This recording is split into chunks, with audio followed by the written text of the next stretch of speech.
Brothers, I was wrong. I saw Jesus Christ, He is Lord. Our laws cannot save us. He alone is the way. I'm recording this from a safe house in a city I cannot name, because 3 months ago I committed an act that 7 intelligence agencies now consider more dangerous than terrorism. I told 200,000 Muslims gathered at Al-Aqsa Mosque in Jerusalem that I saw Jesus Christ in a vision, and that Islam was wrong. My name is Sheikh Khalil Mahmoud al-Qurashi. I was the Chief Imam of Al-Aqsa Mosque, the 3rd holiest site in Islam. I'm a direct descendant of the Quraysh tribe, the same lineage as the Prophet Muhammad. I have a PhD in Quranic Exegesis from Al-Azhar University. I've published 8 books on Islamic theology. For 30 years, I taught hundreds of thousands of Muslims that Jesus was merely a prophet, that he never died on a cross, that Christianity is a corrupted religion. I was wrong about everything. On October 13th, 2025, I stood before 200,000 worshippers during Friday prayers and confessed that Jesus appeared to me in a vision. I was arrested within minutes, dragged from the pulpit, my family threatened, my life destroyed. But I'd do it again because what Jesus showed me changes everything, including what's coming in 2027. Testimonies like this are being actively hunted and destroyed. 7 governments want this message silenced. The Palestinian Authority has a warrant for my arrest. Jordan revoked my credentials, and Hamas declared me an apostate deserving death. If you believe truth should reach those searching for it, especially when powerful forces want it hidden, subscribe now and enable notifications, because I can't promise this video will be here tomorrow, but the message in it needs to reach someone you know who's searching. Maybe it needs to reach you. Let me take you back to that Friday, October 13th, 2025, the day my world shattered in front of 200,000 witnesses. It was a perfect Jerusalem autumn afternoon, the kind where the light turns everything golden, the ancient stones of the old city, the dome of the rock gleaming like a crown, the silver gray walls of Al-Aqsa Mosque where I delivered sermons for 5 years. I remember the smell of oud incense mixing with the scent of old stone and olive trees. I remember the sound of 200,000 people breathing in unison, a collective rhythm of faith that I was about to break forever. I'd arrived at the mosque compound 2 hours before Friday prayers began, as was my custom. The crowds were already gathering, Palestinians from the West Bank, Jordanians who'd made the journey, pilgrims from across the Muslim world. They came because it was Jumu'ah, the most important prayer of the week. They came because Al-Aqsa holds a special place in every Muslim's heart, the place where Muhammad ascended to heaven, the 3rd holiest site in Islam. They came to hear me speak. I stood at the pulpit overlooking a sea of white-robed worshippers. From my elevated position, I could see them stretching from the dome of the rock all the way to the Marwani Mosque on the southern end of the compound. Israeli security forces stood at the perimeter, as they always did. Waqf guards monitored the interior. Cameras were everywhere. Press cameras, pilgrims recording on phones, satellite feeds broadcasting my sermon live to 53 countries. I'd prepared a sermon on the unity of the Muslim Ummah, standard material, safe material, the kind of sermon I'd delivered hundreds of times before. I began normally, quoting from Surah Al-Hujurat about brotherhood among believers. My voice carried across the compound through speakers mounted on every minaret. The crowd responded at the appropriate moments with Allahu Akbar. Everything was proceeding exactly as it had for 5 years. But 3 weeks earlier, something had happened that made every word feel like ash in my mouth. I was halfway through the sermon when I stopped mid-sentence. Just stopped. My hands gripped the edge of the pulpit so hard my knuckles went white. I could feel my heart hammering in my chest. I looked down at the crowd and saw my wife Rania in the women's section. I saw my son Yusuf standing with my 2 grandchildren. I saw my daughter Maryam, my son Ibrahim, my youngest daughter Layla. I saw the faces of men who'd studied under me, imams I'd trained, scholars who respected me. I knew what I was about to do would destroy all of it. Every relationship, every achievement, my position, my reputation, my safety, my family, everything I'd spent 52 years building. But I'd seen Jesus Christ, and once you've seen him, you can't pretend you haven't. The silence stretched. 200,000 faces turned toward me. Birds chirped in the olive trees. Somewhere beyond the walls, traffic hummed through Jerusalem streets. But inside the compound, silence so complete, you could hear the rustle of robes as people shifted, wondering why their imam had stopped speaking. "Brothers and sisters," I said, and my voice cracked. "I need to tell you something that will cost me everything." The crowd tensed. I felt it, a collective breath held. 3 weeks ago, on Laylat al-Qadr, the holiest night of Ramadan, I was alone in this mosque after midnight prayers, and Jesus Christ appeared to me. Confusion rippled through the crowd like wind across water. Murmurs began. I raised my hand. Not the Prophet Isa that we teach about, Jesus Christ, the Son of God, God himself. The murmurs became gasps. In the front rows, men began to stand. Security guards started moving towards the pulpit. He spoke to me. He showed me my life. He revealed that everything I've taught you about him is wrong. Everything I've believed for 52 years is wrong. Everything Islam teaches about Jesus is wrong. Chaos was beginning now, shouts erupting from different sections, guards rushing forward, but I had to finish. Jesus Christ is Lord. He is divine. He died for our sins on the cross. Yes, he was crucified. The Quran is wrong about this. He rose from the dead. I have seen him with my own eyes. I have spoken with him. I believe in him. I follow him. Islam is... 3 guards reached the pulpit. Hands grabbed my arms, my shoulders. The microphone crashed to the ground. The second time in my life, a microphone had fallen at Al-Aqsa. The first was when I was inaugurated as Chief Imam. Now, as I was being destroyed, the last thing I heard before they dragged me away was my wife's scream cutting through the roar of the crowd. The last thing I saw was my son Yusuf's face, frozen in an expression of pure horror. They pulled me through the ancient stone corridors of Al-Aqsa, past walls that had stood for over 1,000 years, the same walls where crusaders and Saracens had fought, where prophets had prayed, where millions of Muslims had prostrated themselves toward Mecca. I'd just declared, in the heart of Islam's 3rd holiest site, that Islam was false. They threw me into a security room, locked the door. Within minutes, I could hear the crowd outside growing more chaotic. Within an hour, the video of my confession was spreading across the internet like wildfire. Within 3 hours, hashtag Al-Aqsa Confession was the #1 trending topic globally. The Palestinian Authority convened an emergency meeting. The Grand Mufti of Jerusalem issued a statement calling for my immediate execution. News agencies from Al Jazeera to CNN were scrambling to verify what had happened. Religious leaders across the Muslim world were issuing condemnations. My family's home was surrounded by angry crowds.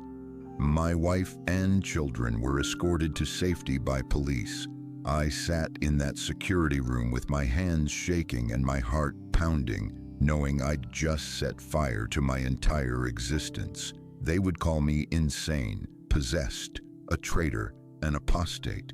They would say I'd been paid by Israel, by America, by Zionist conspirators. They would say anything except the simple truth. I saw Jesus Christ, and he is who he claimed to be. But to understand why I did it, why I threw away everything for a confession that would make me the most hated man in the Muslim world, you need to know who I was before that Friday. You need to understand what I lost, and you need to hear what Jesus showed me in that vision 3 weeks earlier, because the confession at Al-Aqsa was just the beginning. The real story is what happened on the night of September 22nd. Now, when Jesus appeared to me and revealed something that will change everything in 2027. Act 2, the foundation. I was born in Hebron in 1973, in the heart of the West Bank. My father, Sheikh Ahmad al-Qurashi, was a respected imam. My mother, Fatima, was a teacher. But more important than what they did was who we were, descendants of the Quraysh tribe, the same tribe as the Prophet Muhammad himself.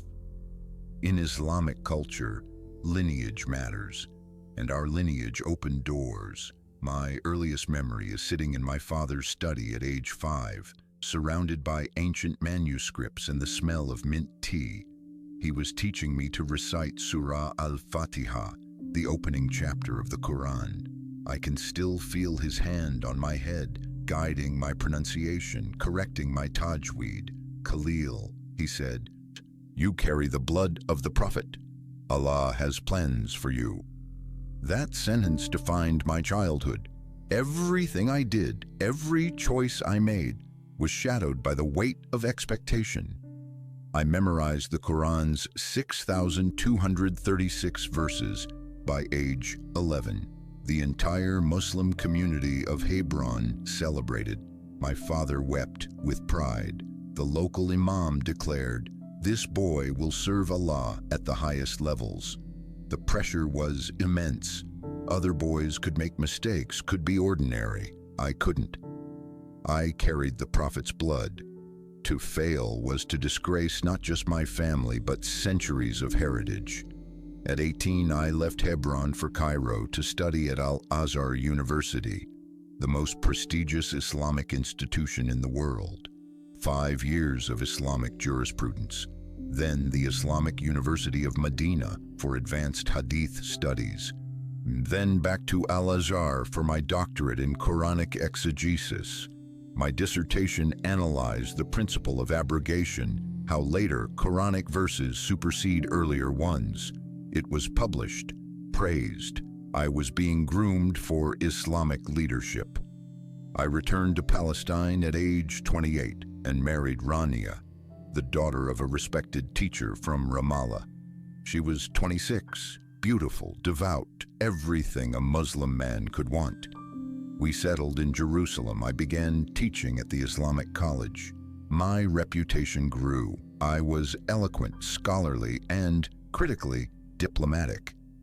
In the minefield of Palestinian-Israeli politics, I knew how to speak truth without inflaming tensions. Our children came one by one. Yusuf, our eldest, born in 1997, then Maryam in 2000, Ibrahim in 2003, finally Layla in 2006. We raised them in the shadow of Al-Aqsa Mosque, within the old city walls. Thursday nights were family dinner nights.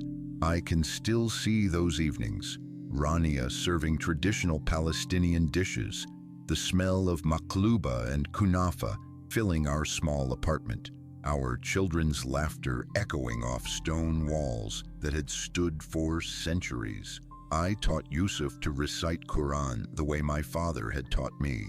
I taught Maryam that education was her right, even as a woman. I taught Ibrahim the intricacies of Islamic law. I taught Layla to be proud of her heritage. By the time Yusuf married and gave me 2 grandchildren, Amira, age 4, and Sammy, age 2, I felt I'd accomplished what my father had envisioned. I'd built a legacy. In 2020, at age 47, I received the call that changed everything. The Jordanian government, which administers Al-Aqsa Mosque, was appointing me as Chief Imam. I was the youngest Chief Imam in modern history. The position came with immense responsibility, delivering Friday sermons to crowds that regularly exceeded 200,000 people, overseeing the third holiest site in Islam, advising the Jordanian Ministry of Religious Affairs, representing Palestinian Islamic thought to the world. My sermons were broadcast live via satellite to 53 countries. I spoke at international Islamic conferences. I published 8 books on theology. I was interviewed by Al Jazeera, BBC, CNN. I became a voice, perhaps the voice, for Palestinian Islam. I remember one perfect moment. It was dawn, a Thursday in July 2024. I'd arrived at Al-Aqsa early for morning prayers. I stood on the platform overlooking the compound, watching Jerusalem wake up. The dome of the rock gleamed gold in the rising sun. The ancient stones seemed to glow. The call to prayer echoed across the old city, and I felt certain I was exactly where Allah wanted me, exactly where I belonged. I had the perfect Islamic life: position, respect, family, legacy, faith, or so I believed. But even perfect lives have cracks, and if you looked closely at mine, you'd have seen fissures I'd spent decades trying to hide. It started at age 19 during my first year at Al-Azhar. I was reading Surah Maryam, the chapter about Mary and Jesus. I came to the verses describing Jesus's miracles. Born of a virgin, spoke as an infant, healed the blind, raised the dead. No other prophet in the Quran is described doing these things. Only Jesus. A thought struck me. Why only Jesus? If all prophets are equal, why does Jesus have unique powers? I asked my professor. His response was sharp. Don't question the Quran, brother. Satan plants doubts in brilliant minds. Memorize the words. Don't analyze them. I learned that day to suppress questions. It was safer. At age 32, I attended an interfaith dialogue event in Jerusalem. I met Father Boutros, an Arab Christian from Nazareth. We debated theology. I presented the Islamic arguments against the Trinity, against Jesus's divinity, against the crucifixion. I'd made these arguments hundreds of times before. They were solid, logical, irrefutable. But Father Boutros didn't argue back the way other Christians did. He didn't defend theological positions or cite Bible verses. He simply said, Sheikh Khalil, you speak about Jesus as a historical figure, a theological concept. I speak about Jesus as someone I know personally. He's not dead, he's alive. He speaks to me, he loves me, and he loves you too. Jesus knows you, Sheikh Khalil. He's calling you. I dismissed it, argued more forcefully, never spoke to Father Boutros again, but his words haunted me for weeks. This man didn't just believe in Jesus, he knew Jesus, loved Jesus, had a relationship with Jesus. I'd never felt that way about Allah. Islam doesn't work that way. Allah is distant, transcendent, unknowable. You submit to him, you don't know him. At age 44, a university student came to me with doubts. He'd been reading the New Testament and found contradictions with the Quran. His question troubled me. Sheikh, Islam teaches that Christians and Jews corrupted their scriptures, but Surah 547 tells Christians to judge by the gospel. If the gospel was corrupted, why would Allah tell Christians to judge by it? I gave him the standard Islamic answers. The gospel was corrupted after the Quran was revealed. The command referred to the original, uncorrupted gospel. These explanations satisfied most people. But that night, alone in my study, the question echoed. I pulled out a Quran and read Surah 1094. If you are in doubt about what we have revealed to you, ask those who read the scripture before you. Why would Allah tell Muhammad to verify the Quran by checking with Jews and Christians if their scriptures were corrupted? I prayed extra prayers that night, increased my Quranic recitation. The doubt faded. I moved on. Then came the dreams. Starting at age 49, I began having a recurring dream. I was standing at the Western Wall, unusual because as a Muslim, I never went there. It's the holiest site in Judaism, and the politics are complicated.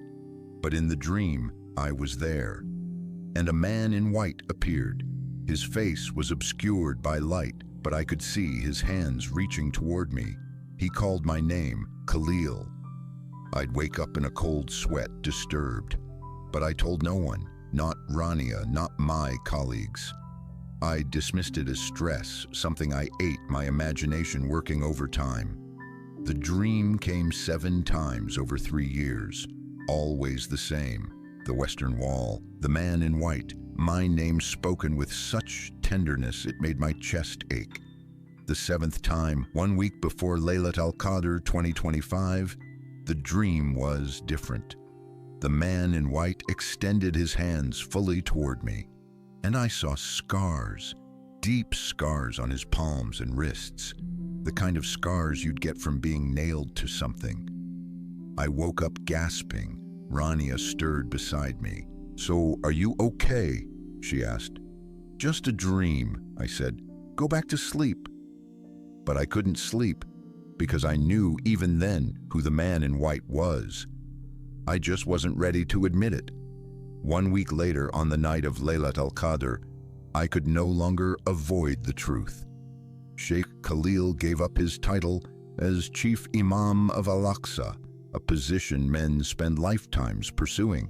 He lost his salary, his home, his ability to see his grandchildren, Amira and Sami, and the respect of every person he'd spent 50 years serving. He risked execution, all so you could hear what he saw.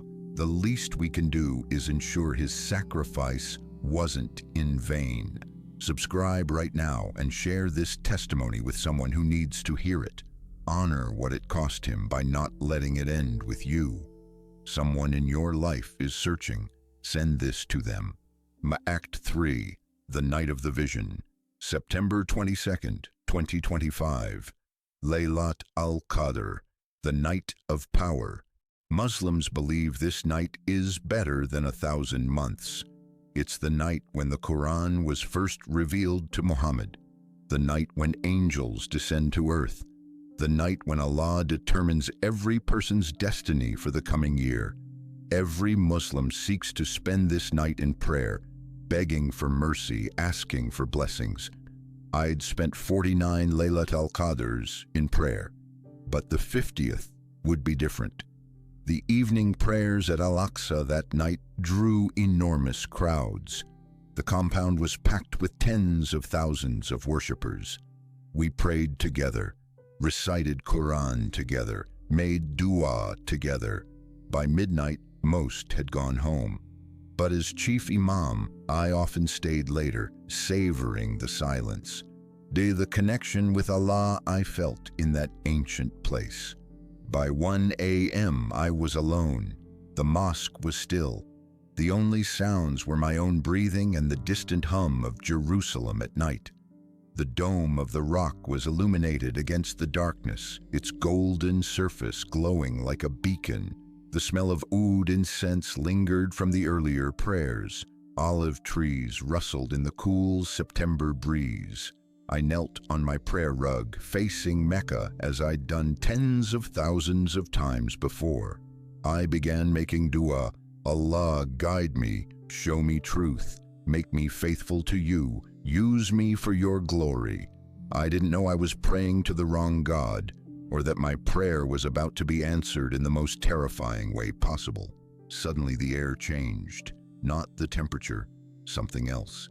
The atmosphere became heavy, weighty, as if the space itself had substance. I felt I wasn't alone anymore. I opened my eyes, still on my knees, still facing Mecca. Light was filling the mosque, not from the fixtures or from outside. The light came from everywhere and nowhere simultaneously.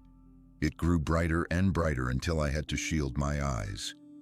And in the center of the light, near the mihrab, the prayer niche pointing toward Mecca, a figure appeared.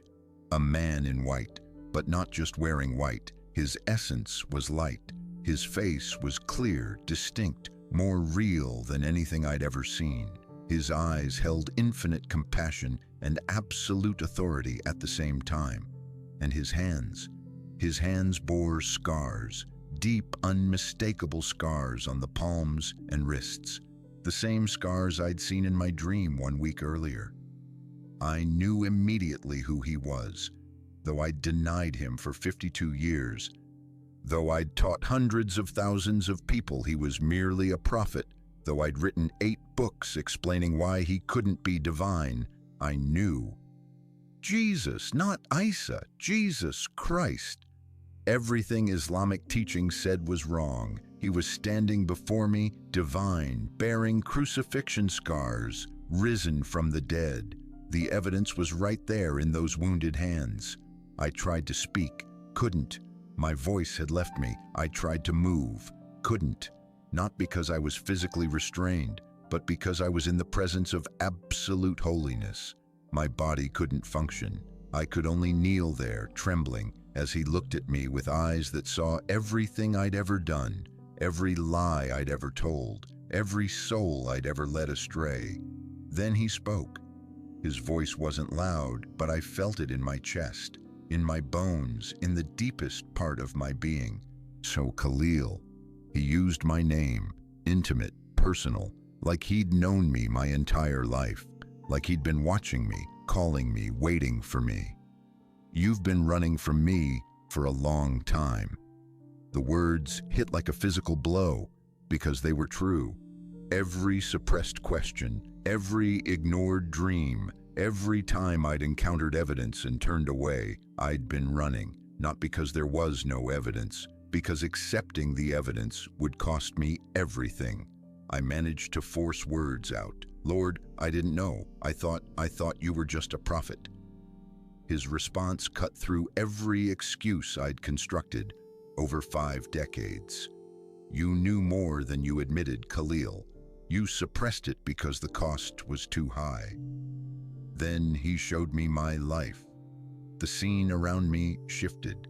Suddenly I was 19 again, sitting in the Al-Azhar library, reading Surah Maryam. I watched my younger self come to the verses about Jesus's unique miracles. I saw the question form, why only Jesus? And then I saw something I hadn't seen before. Jesus was there, in the library, standing beside my younger self, invisible to him, but visible to me now.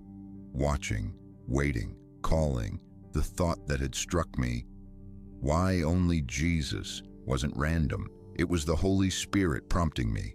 Jesus was trying to reach me even then, but I'd shut it down, asked the professor, accepted the rebuke, learned to suppress questions. Jesus spoke again in the present. I was calling you. You heard me. You rejected the call. The scene shifted. I was 32 at the interfaith dialogue, arguing with Father Boutros. The Christian priest was saying, Jesus knows you, Sheikh Khalil. He's calling you. I watched myself dismiss it, argue harder, walk away convinced of my superiority. But now I saw Jesus's perspective. He was speaking through Father Boutros. That wasn't just a man's opinion. That was Jesus himself, sending a messenger, extending an invitation. And I'd rejected it, turned away, chose comfort over truth. I sent him to you, Jesus said. You walked away from me. The scene shifted again. Age 44. The university student asking about corrupted scriptures. I watched myself give false assurance, lead him away from the questions that could have led him to Christ. I saw the student's face, confused, seeking, genuinely wanting truth.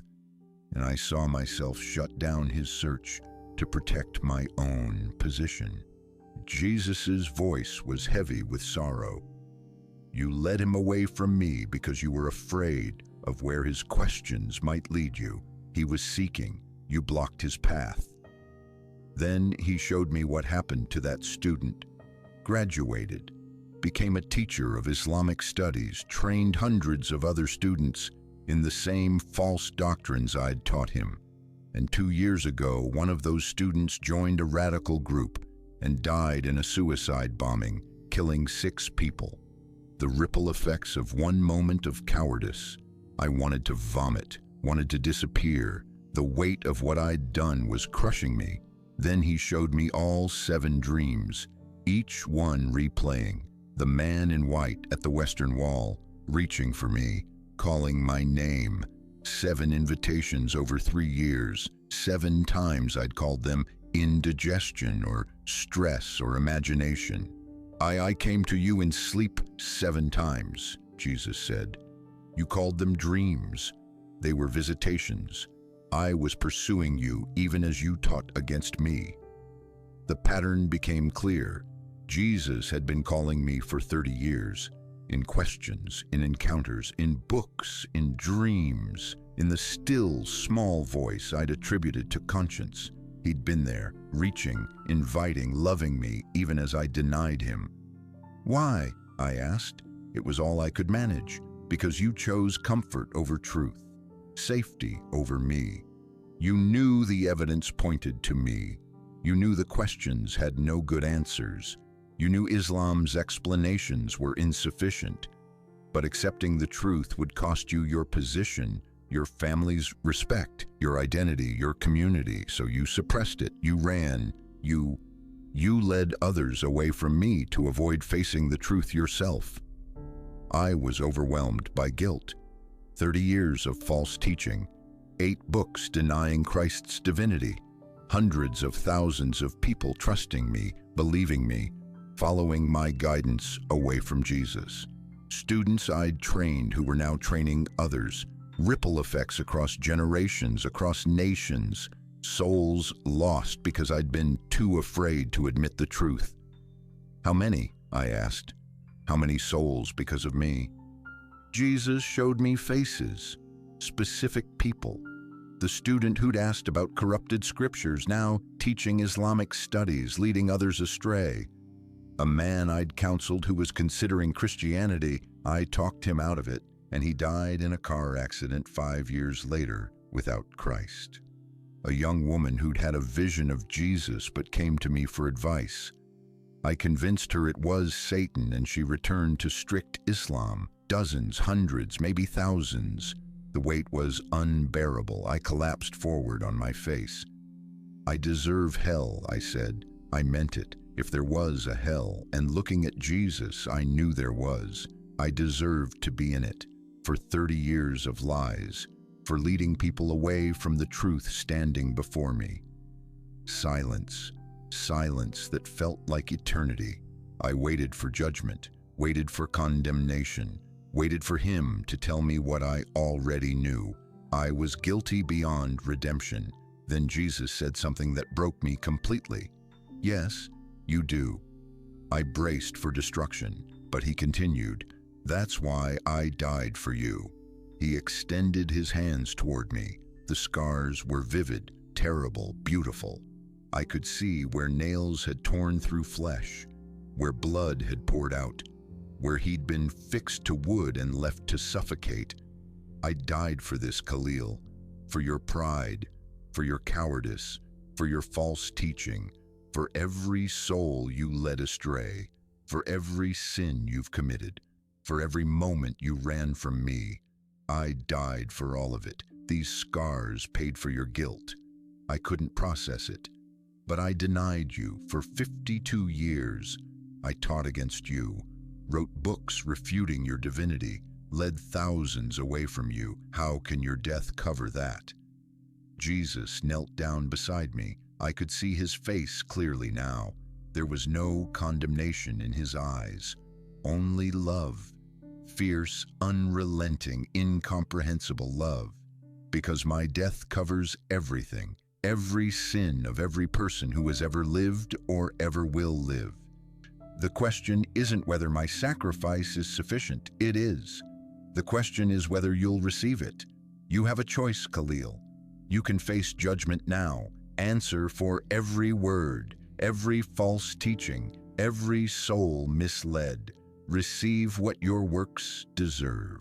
I felt the weight of that judgment, knew I couldn't bear it, knew I'd be crushed under its justice. Or you can receive my grace. Accept that I paid your debt in full. Believe that my death was sufficient for all of it. Trust me as Lord and Savior. Let me credit my perfect life to your account and take your sin upon myself. I already did it. The work is finished. You just have to receive it. He paused, waiting. And if you receive it, I will send you back with a message, a warning, something the world needs to hear before it's too late.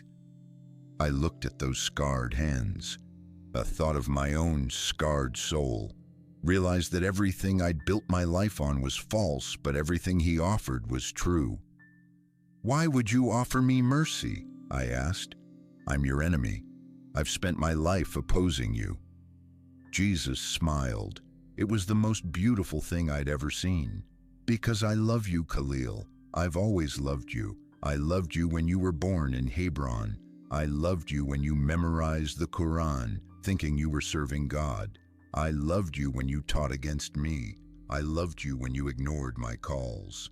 I loved you when you led others away from me.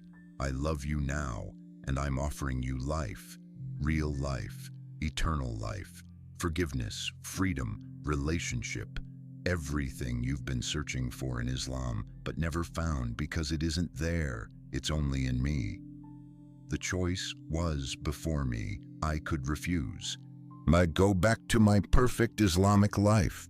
Pretend this never happened. Keep my position, my family's respect, my safety. Or I could accept Jesus and lose everything. But as I knelt there looking at those scars, I realized the choice was no choice at all. Because truth is worth more than comfort, and Jesus is worth more than everything I'd lose. Yes, I said, I believe. I believe you are who you claim to be. I believe you died for my sins. I believe you rose from the dead. I receive your grace. I confess you as Lord. Forgive me, save me, I'm yours. Jesus reached down and touched my right hand. Burning sensation flooded through my palm, not painful but intense. Light flowed from his scarred hand to mine. When he withdrew his hand, I looked at my palm. A mark remained, a small cross-shaped scar glowing faintly. So you remember this was real, Jesus said. So when they say you imagined it, you have evidence. So when fear comes, you look at your hand and remember, I appeared to you, I called you, I saved you, and I have a mission for you. I stared at the mark, physical evidence of a spiritual encounter, a sign I could show others, proof that couldn't be explained away. I'll tell them, I said. I'll tell everyone, whatever it costs. Jesus's expression became serious. It will cost you everything, Khalil. Your position, your respect, your family, your safety, possibly your life. Are you willing? I thought of Yusuf's face, Rania's smile, my grandchildren, my books, my legacy, everything I'd built. And I thought of 30 years of leading people away from Jesus, of the debt he'd just paid that I couldn't pay, of the grace he'd offered that I didn't deserve. Yes, I said, I'm willing. Then before you go back, there is something you must see, something coming, a warning you must give, because in 2027 I'm returning to Jerusalem, and everyone will have to choose. If what you just heard stirred something in your spirit that you can't explain, a recognition, a longing, a sense that this testimony was meant for you, don't dismiss it. That stirring might be the same voice that called Sheikh Khalil in Al-Aqsa 3 months ago. Subscribe now, because maybe this testimony reaching you today, in this specific moment of your life, wasn't a coincidence. Maybe you're being called. Maybe you're being prepared. And maybe your encounter with Christ doesn't have to wait. It can happen today, right now. But you have to respond. The Act 4, the internal war. The light faded. Jesus disappeared. I was alone on the prayer rug in Al-Aqsa, dawn breaking through the ancient arched windows. I looked at my right hand. The cross-shaped mark was still there, glowing faintly in the early light. It hadn't been a dream. It hadn't been a hallucination. Jesus Christ had appeared to me, the Chief Imam of Islam's third holiest site, and everything I'd believed for 52 years was a lie. I walked out of Al-Aqsa into the Jerusalem dawn in a daze. The old city was waking up, merchants opening shops, tourists beginning to arrive, the call to morning prayer echoing from mosques across the city. Everything looked the same, but everything had changed. I walked home through narrow stone streets, my mind reeling. My hand throbbed where Jesus had touched it. I kept looking at the mark, half expecting it to disappear. It didn't. Physical evidence of what had happened. Proof I couldn't deny. When I arrived home, Rania was awake, making coffee. "You stayed late," she said, not looking up. "Yes," I said. What else could I say? I saw Jesus Christ and my entire worldview just shattered. I went to my study and closed the door. The next 3 weeks were agony. I continued performing my duties as Chief Imam. I had no choice. I couldn't immediately abandon my post without explanation. I delivered 2 more Friday sermons to 200,000 people without revealing what had happened. Every word felt like ash in my mouth. Every time I said Allah, I cringed. Every time I quoted the Quran, I felt like a fraud. I looked at those hundreds of thousands of faces trusting me, believing me, and thought, I'm deceiving you. Everything I'm teaching you is wrong. I barely slept. Couldn't eat. Lost 10 pounds in 3 weeks. Rania noticed but said nothing, perhaps afraid of the answer she'd get if she asked. Part of me hoped I'd been deceived. That somehow, despite the evidence, despite the scars, despite the mark on my hand, it had been Satan appearing as an angel of light. Islam teaches that Satan can deceive even the most faithful. Maybe he'd deceived me. But the scars, Islam explicitly denies the crucifixion. Surah 4:157 says, "They did not kill him, nor did they crucify him." If the vision had shown Jesus with crucifixion scars, it directly contradicted Islamic theology. Either the vision was true and Islam was false, or Islam was true and the vision was from Satan. There was no middle ground. I bought a Bible. In secret, if anyone saw me with it, questions would be asked. I hid it in my study, behind Islamic texts where no one would look. For the first time in my life, I read the Gospels with an open mind. I expected contradictions, errors, proof of corruption. That's what I'd taught for 30 years, that Christians had corrupted their scriptures, that the Bible couldn't be trusted, that Islam came to correct Christianity's errors.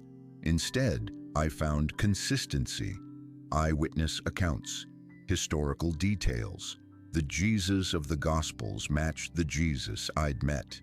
The same authority, the same love, the same claims to divinity, the same crucifixion, the same resurrection. I researched the historical evidence. Non-Christian sources, Tacitus, Josephus, Pliny the Younger, all confirmed Jesus existed, was crucified under Pontius Pilate, and his followers claimed he rose from the dead. Early Christian martyrs died horrible deaths proclaiming his resurrection. They wouldn't die for something they knew was a lie. I studied the Quran itself, looking for internal consistency, found contradictions I'd explained away for decades but couldn't ignore anymore. Surah 547 commands Christians to judge by the gospel. Why would Allah tell Christians to judge by a corrupted book? Surah 1094 tells Muhammad to verify the Quran with those who read scripture before him, Jews and Christians. Why verify against corrupted sources? Every argument I'd used against Christianity for 30 years crumbled under honest examination. Every explanation I'd given for Islam's contradictions fell apart. The evidence was overwhelming. Jesus is who he claimed to be. He was crucified. He rose from the dead. He is divine. And Islam, despite my decades of devotion, is false. 2 weeks after the vision, I knew I had to tell Rania. It was October 4th evening. The children had left after dinner. We were alone in our apartment. She was washing dishes. I sat at the table, trembling. Rania, I need to tell you something. She turned, saw my face, and her expression shifted from casual to concerned. What's wrong? Khalil, you've been different for weeks. Tell me. So I told her everything. The vision on Laylat al-Qadr, Jesus appearing, the scars, the conversation, the mark on my hand, what I now believed. She stood frozen by the sink, water still running, eyes wide. Then she started shaking her head. No, Khalil, you're exhausted. The stress of the position. You've been working too hard. This is Shaitan deceiving you. I showed her my hand. The mark was still there, clear as the day Jesus left it. Explain this, I said. Explain this mark that appeared the night of the vision and hasn't faded. No injury, no medical explanation, just there. She stared at it, reached out, touched it, pulled her hand back. There's a medical explanation. We'll see a doctor. They'll explain it. I've seen 3 doctors, I said. None can explain it. It's not a burn, not a tattoo, not a scar from any injury they recognize. It just appeared. She backed away from me. You're telling me our entire life has been a lie? Everything you've taught, everything you've believed, everything our family is built on, all of it false? Yes, she started crying. What about our children? Yeah, what about your position? What about our family's honor? Khalil, if you say this publicly, they'll kill you. The Palestinian Authority will execute you. Hamas will hunt you. You'll destroy everything. I have to tell them, Rania. I've led thousands away from Jesus. Tens of thousands, maybe hundreds of thousands. I have to make it right. By destroying our family, her voice rose, by making our children targets, by disgracing your father's memory, by spitting on decades of service to Islam. My service to Islam was service to a lie, I shouted back, then immediately regretted it. Lowered my voice. Rania, I spent 30 years leading people away from the truth. How can I stay silent now that I know? She collapsed into a chair, sobbing. I can't lose you, please. Even if you believe it, even if you think it's true, you don't have to tell anyone. Keep it private. We can still have our life. How can I stand at that pulpit every Friday and teach things I know are false? How can I look at 200,000 people and lead them away from Jesus Christ? Then resign quietly, say you need to retire, step down, but don't tell them why. We argued for hours. She begged. I tried to explain. She wept. I held her, but something had broken between us. The foundation of our marriage, shared faith, shared values, shared understanding of reality, was shattered. That night, Rania moved to the spare bedroom. She didn't leave me, but she couldn't sleep beside me anymore. For the next 10 days, we barely spoke. Every day, the weight grew heavier. I knew what I had to do, knew what it would cost. Jesus had shown me the vision of 2027. I'll tell you about that shortly, and told me to warn people. I couldn't stay silent. October 12th, night, before the confession. I sat in my study writing what I would say the next day, looked at the mark on my hand, remembered Jesus' words. So when fear comes, you look and remember. Fear had come, terror actually. I knew what would happen: arrest, persecution, possible execution, family torn apart, everything lost. But I also remembered what Jesus said: I died for you. These scars paid for your guilt. I'd spent 30 years earning hell. He'd spent 3 hours on a cross purchasing my redemption. The least I could do was tell the truth, whatever it cost. I prayed to Jesus, not Allah. The first time I'd ever prayed to Jesus. Give me strength tomorrow, whatever happens. Give me courage to finish the confession. Don't let me back down. I barely slept. Morning came too quickly. I dressed in my imam's robes for what I knew would be the last time. Walked through Jerusalem's old city streets, knowing I might never walk them freely again. Passed the Western Wall, remembered the dreams of the man in white appearing there. Entered Al-Aqsa compound, saw 200,000 people gathering for Friday prayers. Saw Rania taking her place in the women's section. Saw Yusuf with my grandchildren. Saw all my children. Saw colleagues, students, people who respected me. Thought, after today, everything changes. After today, I'm either dead or hunted. After today, I lose it all. Climbed to the pulpit, began the sermon normally, got halfway through, and then I stopped because I'd seen Jesus Christ, and once you've seen him, you can't pretend you haven't. And so I told them. Act 5, the prophecy revealed. But before I finish telling you what happened after the confession, before I tell you about the arrest, the persecution, the escape, you need to hear the most important part.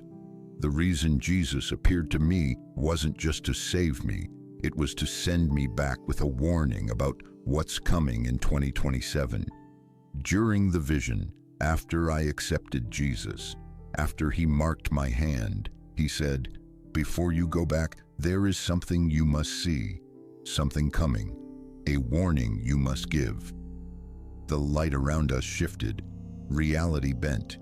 Suddenly, I wasn't in Al-Aqsa anymore. I was above Jerusalem, seeing the city from an aerial perspective. Not physically, spiritually, a vantage point outside normal space. Jesus stood beside me, pointing. Watch, this is what will happen. A date appeared in my mind. Laylat al-Qadr, Ramadan 2027. The exact same night as my vision, but 2 years in the future. I am returning to Jerusalem, Jesus said, to the very place where you saw me, to Al-Aqsa, to the Temple Mount, to the Western Wall, to the heart of the city all 3 faiths claim, and everyone will see. The vision began to unfold before me like watching a film, but more real than any film, more vivid than reality itself. I saw Jerusalem, night of Laylat al-Qadr, Ramadan 2027. The Temple Mount compound was packed with hundreds of thousands of Muslims for night prayers. This wasn't unusual during Ramadan, especially on Laylat al-Qadr. Massive crowds gather at Al-Aqsa. But what I didn't expect to see was the convergence. At the Western Wall, thousands of Jews were praying. Shavuot, the Feast of Weeks, sometimes overlaps with Ramadan. The timing was unusual but not impossible. And in the Christian quarter, at the Holy Sepulchre and surrounding churches, Christians were gathered for special prayer meetings. All 3 faiths present in the old city simultaneously.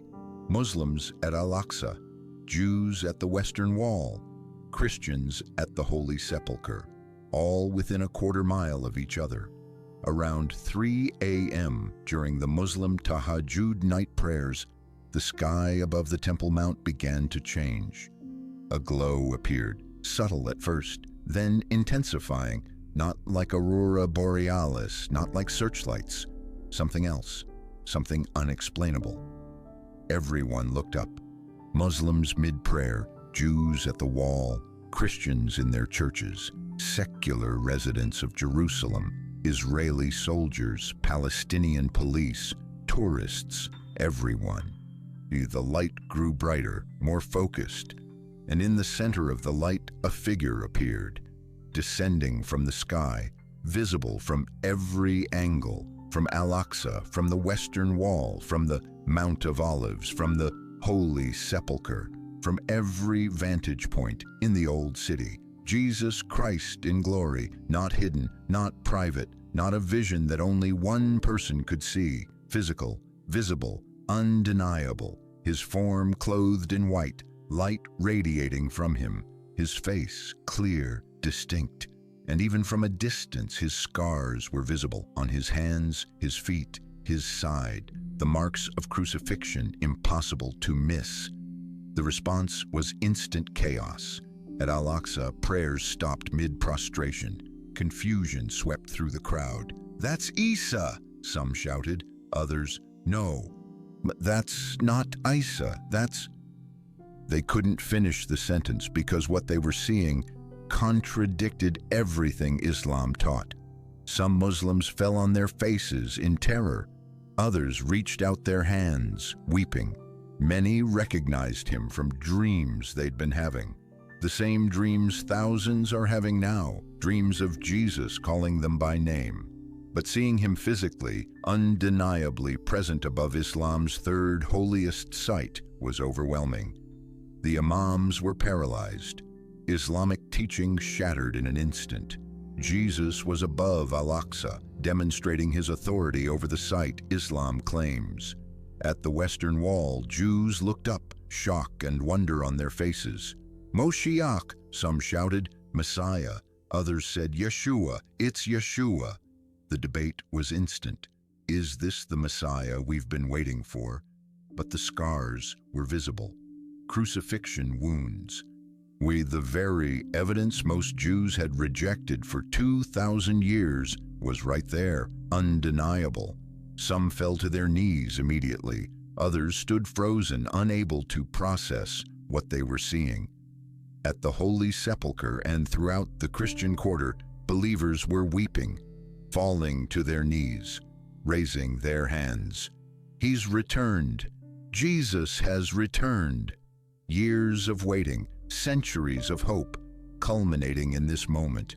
Some who'd doubted their entire lives suddenly became certain. Some who'd been lukewarm became fervent, and the visibility was simultaneous. Not three separate appearances, one Jesus visible to all three faiths at the same moment. No way to claim one group hallucinated. Thousands of cameras recording from different angles. Live news broadcasts capturing it.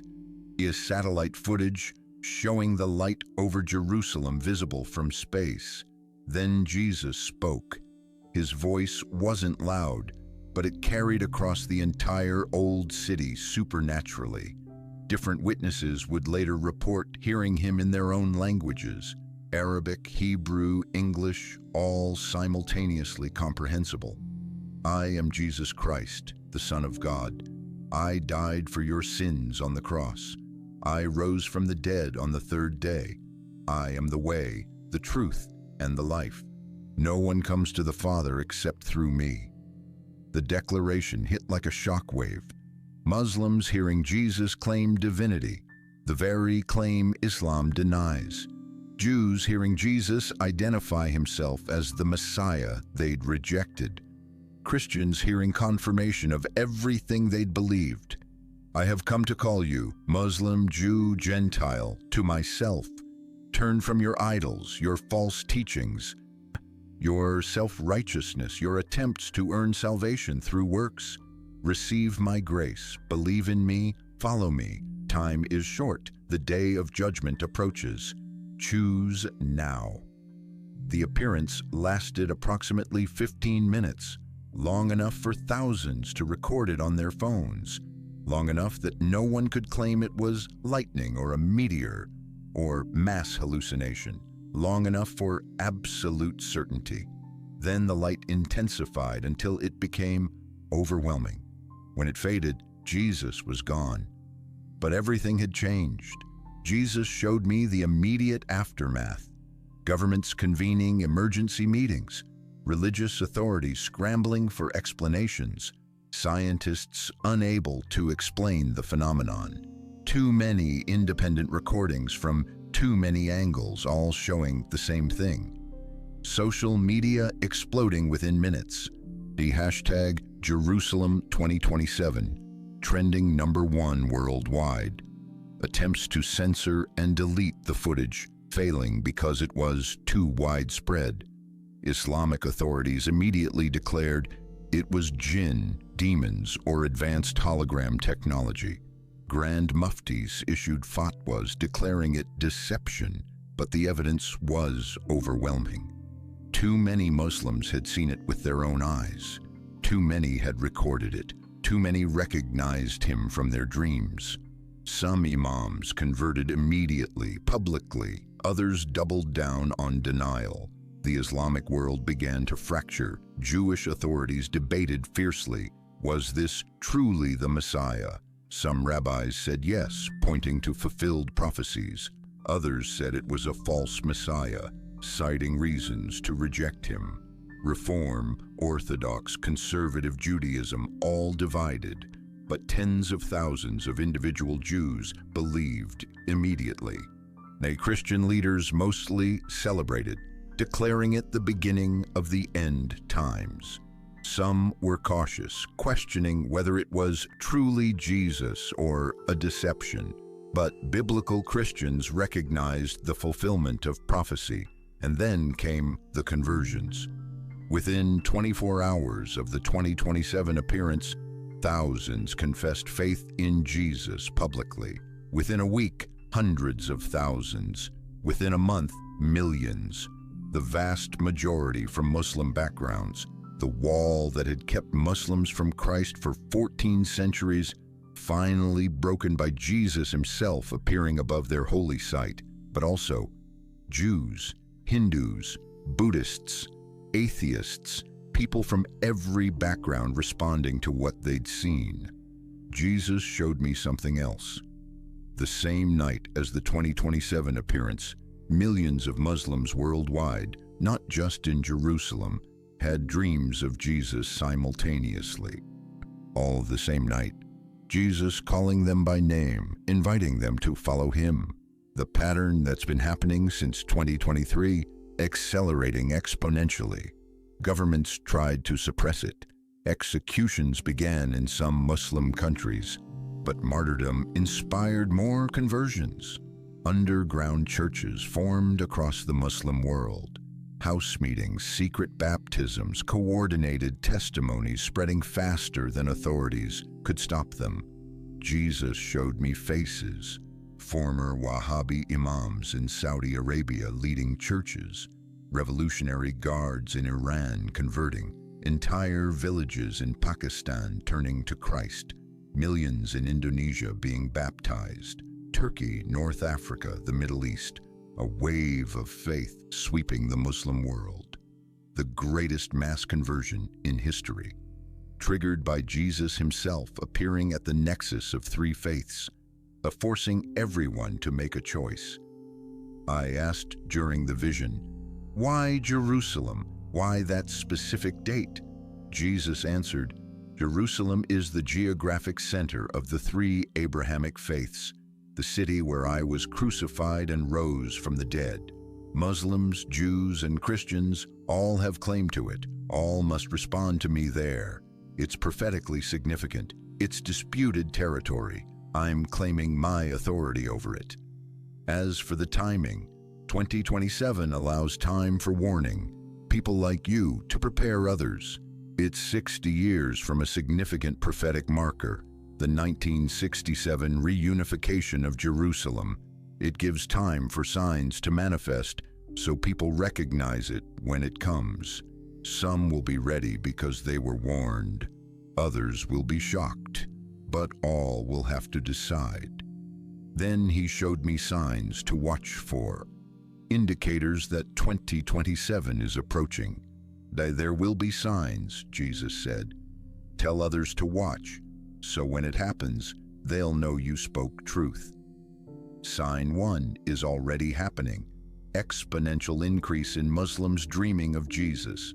Documented testimonies from every Muslim majority nation. The pattern is consistent. Jesus appears in white, calls people by name, shows his scars, invites them to follow. Websites tracking these testimonies show thousands becoming tens of thousands. This sign is fulfilled right now. Sign 2 involves a specific diplomatic breakthrough regarding Temple Mount access. Jesus showed me headlines I'll see. Agreements between Israel and Arab states regarding Jerusalem. He told me not to share all the details. It would identify exact timing and endanger those preparing. But when I see that agreement announced in the news, I'll know 2027 is near. The sign 3 is a natural phenomenon. A blood moon visible from Jerusalem, appearing 7 months before Ramadan 2027. A lunar eclipse already predictable by astronomers. When people see the red moon over the golden dome of the rock, they'll know. 7 months left. Jesus showed me 2 other signs but told me not to share them publicly. They're too specific, would reveal too much. Those who truly seek me will recognize them when they happen, he said. Finally, he told me how to prepare. Seek me now. Don't wait until 2027. Study the Gospels. Share this testimony with Muslims, Jews, seekers. Pray for the Muslim world. A massive harvest is coming. Support ministries to Muslims. Prepare to disciple Muslim background believers. Be ready to witness history's greatest evangelistic moment. The vision ended. I was back in Al-Aqsa, alone. Dawn breaking. The mark on my hand was there, proof it was real, and I knew what I had to do. 3 weeks later, I stood before 200,000 people and told them everything. Ramadan 2027 is 18 months away. The clock is counting down to the moment Jesus will appear at the Temple Mount, visible to Muslims, Jews, and Christians simultaneously. This testimony exists to prepare you for that moment. Subscribe right now, download this video while you still can, and share it with every person you know who needs to be ready for 2027. Because when it happens, everyone will be forced to make a choice, and those who were warned ahead of time will be the ones prepared to respond. Don't let those you love face that moment unprepared. Share this now. Act 6, the fallout and the call that was 3 months ago. The vision, the confession, the arrest. Let me tell you what's happened since. I'm still in hiding.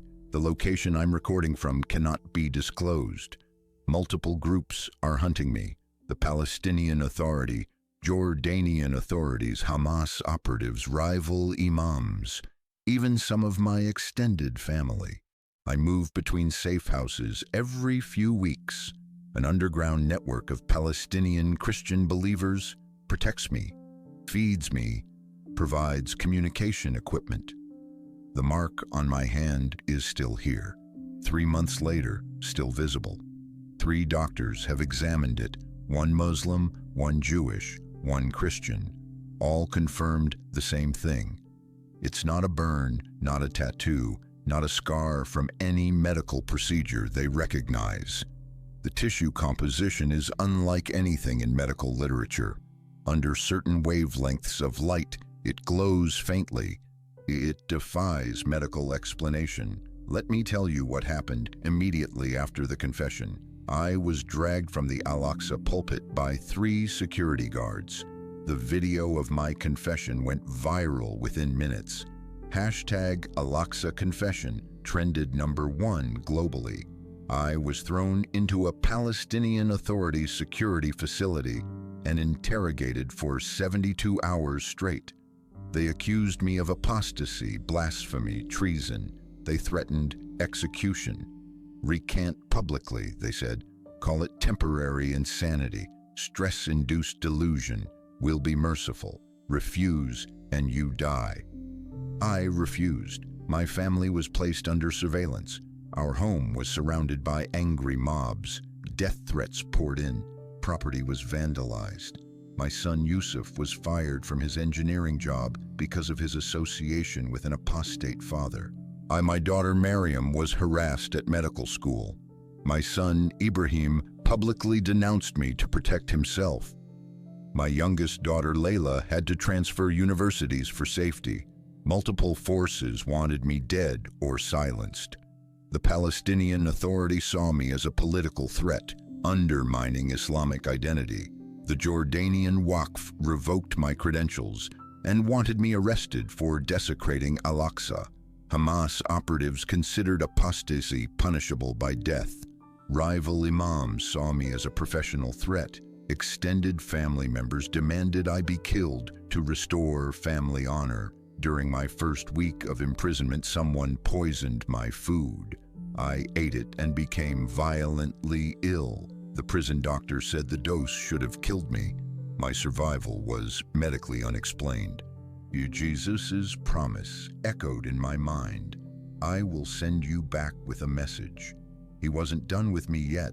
The Palestinian Authority planned to transfer me to a higher security facility where an Islamic court would sentence me to death.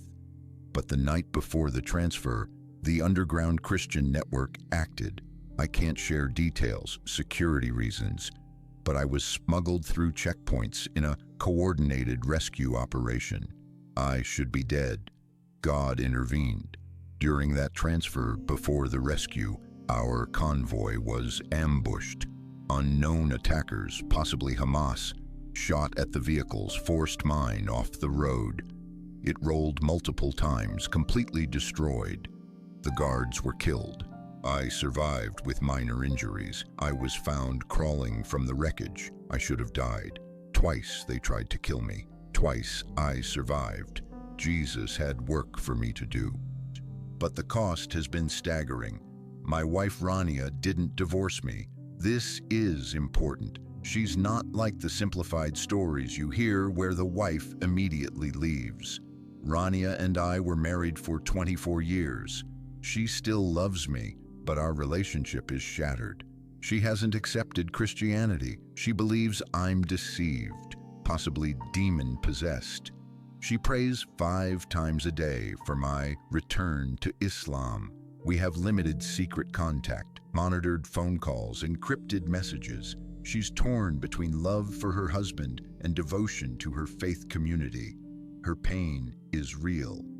I want my Khalil back, she told me during one call. The man I married, not this stranger who threw everything away. My children's responses varied. Yusuf, my eldest son, age 28, has completely cut me off. He's ashamed. His career destroyed by association with me. He publicly denounced me in a newspaper op-ed titled, "My father is dead to me." He won't let me see my grandchildren, Amira and Sammy. I have photos on my phone. Amira's 4th birthday, Sammy learning to walk, and I don't know if I'll ever see them again. Maryam, 25, a medical student, is conflicted but maintains secret contact. Her scientific mind struggles with my claims, but she can't deny my sincerity. If this was delusion, she said, wouldn't doctors find evidence? But all your brain scans came back normal. She's reading the Gospels secretly, wrestling with implications. She hasn't converted, she hasn't rejected me, she's searching. She wrote me a letter. It's the reason I'm still breathing. Let me read part of it. Baba, I don't understand what happened to you, but I don't understand how the father who taught me Islam my entire life could suddenly say, it's false. I don't understand the Jesus you saw. I don't know if you're right or deceived, but I know this. You are my father. You raised me with love. You taught me to seek truth even when it's costly. And I see what this has cost you. You lost everything. No one loses everything for a lie they know is false. So I believe you believe it. And because I love you, I can't abandon you. Even if I never accept what you teach, I won't reject you. You're still my Baba. I'm still your Maryam. And I'm reading the book you left me, this New Testament. I don't know where it will lead me, but I'm reading it. For you, maybe for me, maybe for truth. I love you. That letter keeps me going. One daughter who won't reject me. That's more than I deserve. Ibrahim, at 22, studying Islamic law, had the angriest response. He followed my path, wanted to be an imam like me. My conversion shattered the foundation of his identity. He writes articles against me, gives interviews condemning me. Sheikh Khalil was my hero, he said in one interview. Now he's my enemy. He refuses all contact. Layla, my youngest at 19, is secretly sympathetic. She always had doubts about Islam, but was afraid to voice them. My transformation validated her suppressed questions. She can't publicly support me. It would destroy her life too. But she sends encrypted messages. I think I understand. I'm scared, but I'm listening. I pray Layla will be the one to fully follow Christ. I can see her moving closer. My extended family has completely shunned us. My father, Sheikh Ahmad, disowned me and declared me dead. He held a funeral in absentia. My brothers refused to speak my name. My mother sent one ambiguous message. I'm praying you're right. I'm praying Allah forgives you. I'm praying I see you again. I don't know if she's questioning or just grieving, but I'm not alone. The underground network protecting me consists of Palestinian Christians, former Muslims who've encountered Jesus. They operate in secret, hiding converts, coordinating testimonies, preparing for 2027. They move me between safe houses, provide food and security, help me record testimonies like this, and my story is one of hundreds. Other imams, scholars, ordinary Muslims, all having encounters with Jesus. Some go public, most stay hidden. We coordinate to protect each other, planning for what's coming, because the signs Jesus showed me are already appearing. Sign 1 is accelerating. Last month alone, over 3,000 documented testimonies of Muslims dreaming of Jesus. The pattern is consistent worldwide. Jesus appears in white, calls people by name, shows his scars, invites them to follow. This is happening now. 2027 is real. Sign 2 approaches. I am monitoring diplomatic discussions about Jerusalem. I can't give details, but within 6 months, you'll see headlines that will be unmistakable. And you'll know. Sign 3 is calculable. A blood moon over Jerusalem is scheduled for September 2026, 7 months before Ramadan 2027. It's an astronomical event, predictable. When you see it, start counting down. We're 18 months from 2027, closer than people think. The signs are manifesting exactly as Jesus said. Time is running out. So let me speak directly to 3 audiences. So, to Muslims watching this, I know what you're risking by listening. I know the fear. I lived it for 52 years. But if you've had dreams of a man in white, if something in your spirit is stirring as you hear this testimony, don't ignore it. That's Jesus calling you, the same Jesus who appeared to me at Al-Aqsa. You don't have to wait until 2027. You don't have to see him visibly. He offers you the same choice today. Yes, it will cost you. It cost me everything. But Jesus is worth more than everything you'll lose. And 2027 is coming. When he appears, you'll have to decide anyway. Decide now while it's still invitation, not judgment. To Christians watching, wake up to what God is doing. The greatest harvest from the Muslim world in history is beginning. Millions will be coming to Christ in the next 2 years. Are you prepared to disciple them? Pray for Muslims. Pray specifically for imams, scholars, leaders. God is calling them. Support ministries to Muslims. Learn how to help Muslim background believers process what they're leaving. Study Islam enough to understand their journey. Be ready for 2027. It will be the greatest evangelistic moment in history. Preparation starts now. To seekers, those not Muslim or Christian, just searching. I spent 52 years certain Islam was true. I staked my entire life on it. I was wrong. You don't have to make my mistakes. You don't have to wait decades to discover truth. Jesus is offering you the same thing he offered me. Grace you don't deserve. Forgiveness you can't earn. Life you could never achieve on your own. All he asks is that you receive it. Believe him. Trust him. Follow him. Let me tell you the gospel clearly because eternity depends on it. Every human being has sinned. All of us. Me, you, everyone. Sin isn't just wrong actions, it's our nature. We're separated from holy God. Islam taught me that if I prayed enough, fasted enough, gave enough charity, maybe Allah would accept me. Maybe my good deeds would outweigh my bad deeds. Maybe I'd earn paradise. Christianity taught me something radically different and true. Jesus Christ is God who became human. He lived the perfect life none of us could live. He never sinned, never failed, never fell short of God's standard. Then he went to the cross. Yes, he really was crucified despite what the Quran says. He died there, taking the punishment our sins deserved. He suffered the wrath of God that should have fallen on us. 3 days later, he rose from the dead, proving he'd conquered sin and death. His resurrection is the most well-attested event in ancient history. Hundreds saw him alive after his crucifixion. His disciples went from terrified cowards to bold proclaimers, willing to die for what they'd seen. They died for Jesus because they knew he was alive. Now Jesus offers his perfect life, his death, his resurrection as a gift, free, unearned. You cannot earn salvation through works. You can only receive it through faith. If you want to receive Jesus Christ as Lord and Savior, it's simple, not easy. It will cost you everything, but simple. Pray this with me, out loud or in your heart. Jesus, I am a sinner. I cannot save myself.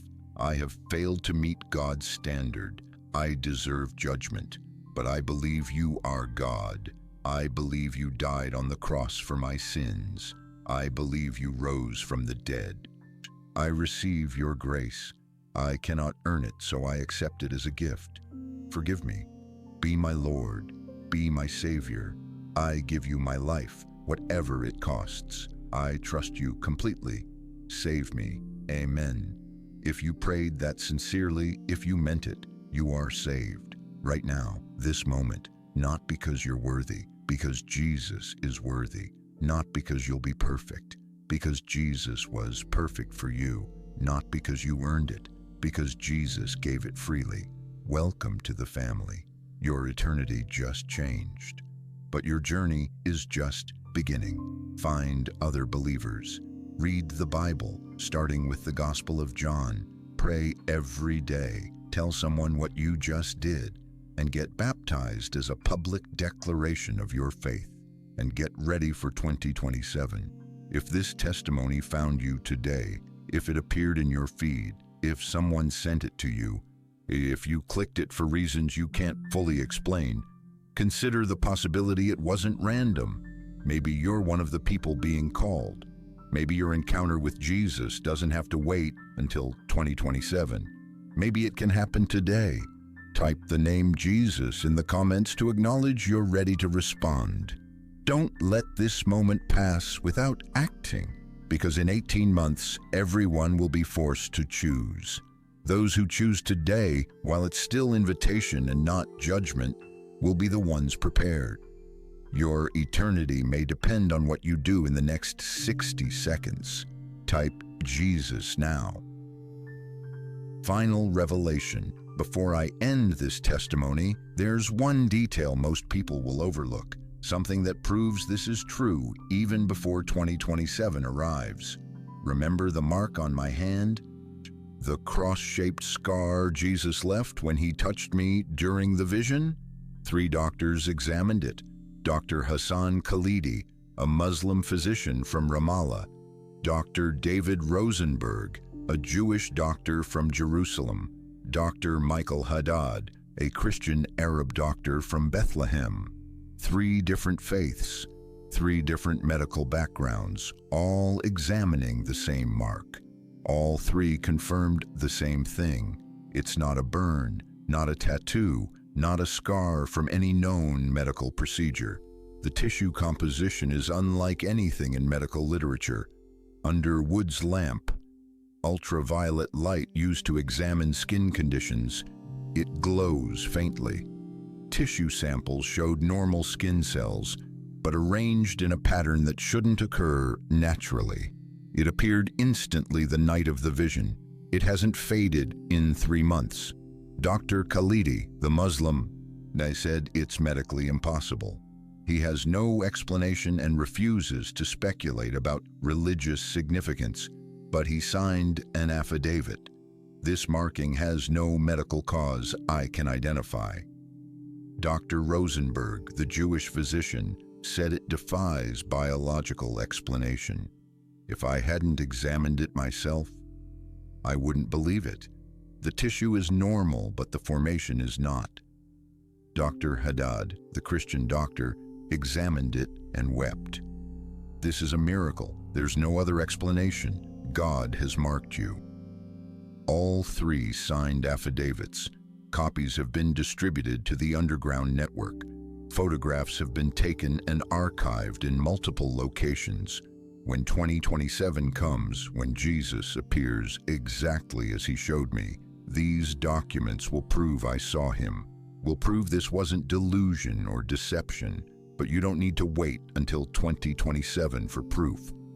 The proof is available now to those who seek.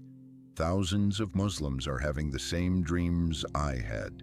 The signs are already appearing, and the invitation is available now to anyone who will receive it. Don't wait until 2027. By then, it will be too late for preparation. Seek Jesus today, because the greatest gift of my vision wasn't seeing the future. It was discovering that grace is available right now, in this very moment, to anyone who will receive it, even you. My name is Sheikh Khalil Mahmoud al-Qurashi. I was Chief Imam of Al-Aqsa Mosque. I saw Jesus Christ. He is Lord. Islam is false. And in 18 months, the world will see what I saw. Get ready.